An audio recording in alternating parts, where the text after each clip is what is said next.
Olá pessoal, nós estamos aqui para falarmos um pouco sobre a morte.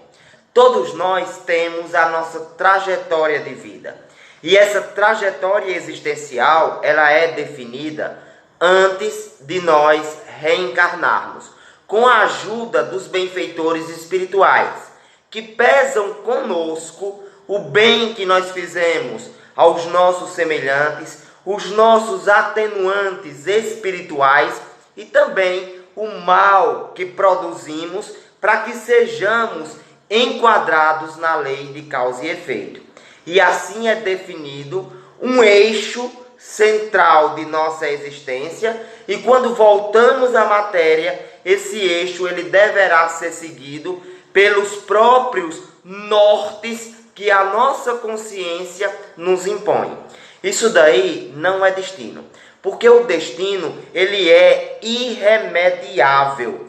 Mesmo esse eixo central sendo estabelecido antes da nossa encarnação, família, trabalho, região onde nós vamos encarnar, etc, etc, comorbidades, genética, nós podemos modificar tudo isso por meio do livre-arbítrio. Então não há por que falarmos nessa situação especificamente em destino.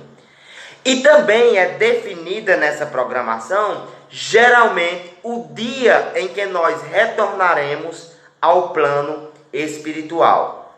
Claro que essa data ela é modificável. Por exemplo, o suicídio direto, quando o indivíduo atira na própria cabeça ou se enforca, ou o suicídio indireto, quando ele bebe até desenvolver um problema, ou quando ele usa algum tipo de entorpecente e se coloca em situações de risco. Esse tipo de suicídio direto ou suicídio indireto pode, de certa forma, antecipar o dia da nossa morte, assim tirando-nos da programação pré-estabelecida. E pode haver também o postergar dessa data, ou seja, o adiamento deste dia. E isso se dá por um processo conhecido como moratória. É quando os espíritos observam que na nossa trajetória evolutiva é necessário maior tempo na matéria. E assim eles modificam a nossa programação, dando-nos mais alguns dias, meses e até anos aqui na Terra. É uma mudança de planos para o nosso próprio bem, para a nossa própria reforma íntima. É a misericórdia de Deus agindo. Vocês viram em algumas palestras de Divaldo Franco, ele relatando o infarto que teve. E nessa situação do infarto, a mãe dele conversou com o mesmo quando ele estava fora do corpo físico. E ela disse: Di, os espíritos estão decidindo se você deve continuar na matéria ou se você vai regressar para o plano espiritual. E ele até brinca: então o que é que a senhora está fazendo aqui? Vá advogar por mim. Qual é a mãe que não pede para que o filho continue vivendo? Pois bem, esses espíritos que estavam decidindo sobre a permanência ou não de Divaldo Franco no plano físico, fazem parte de um conselho deliberativo chamado Conselho Kármico. Eles estão presentes naqueles ministérios que vocês já viram, por exemplo, tanto no livro quanto no filme Nosso Lar. E aí vem tirar uma grande dúvida da nossa cabeça. Que dúvida é essa?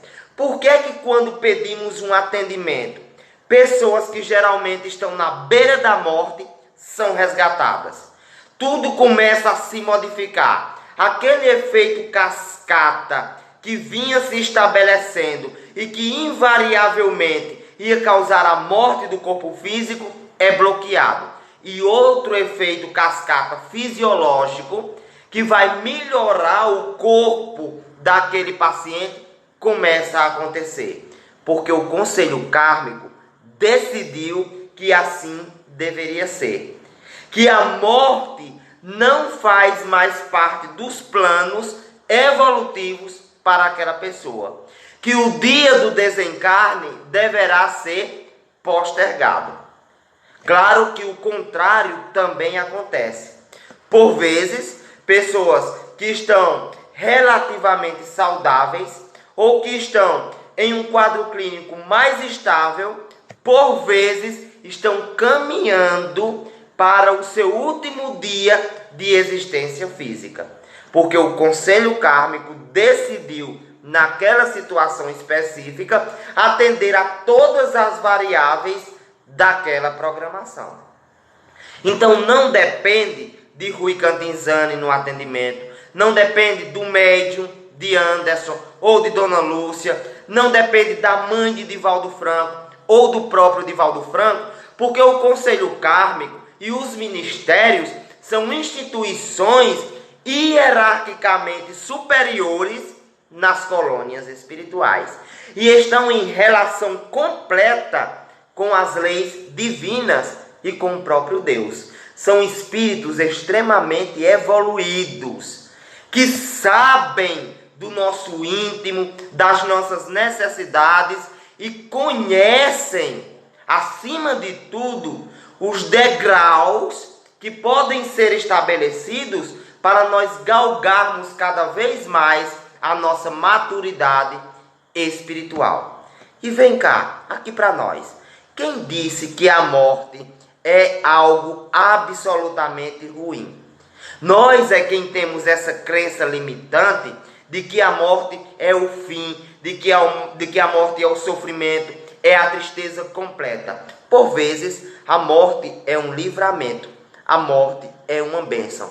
Imagina uma pessoa que fez a caridade a vida toda. Imagina uma pessoa que compreendeu os seus semelhantes durante toda a sua existência.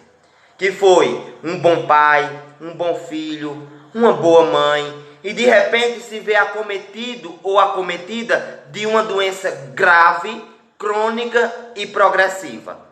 Você acha que essa pessoa merece mesmo continuar sofrendo nas UTIs, nos hospitais de infectologia, nos hospitais de tratamento de câncer?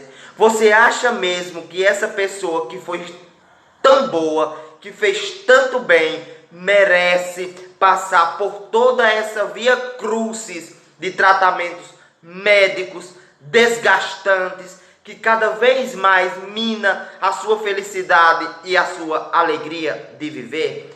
Por vezes, tirar do corpo físico como se fosse uma borboleta saindo de um casulo não é mais uma graça do que uma maldição?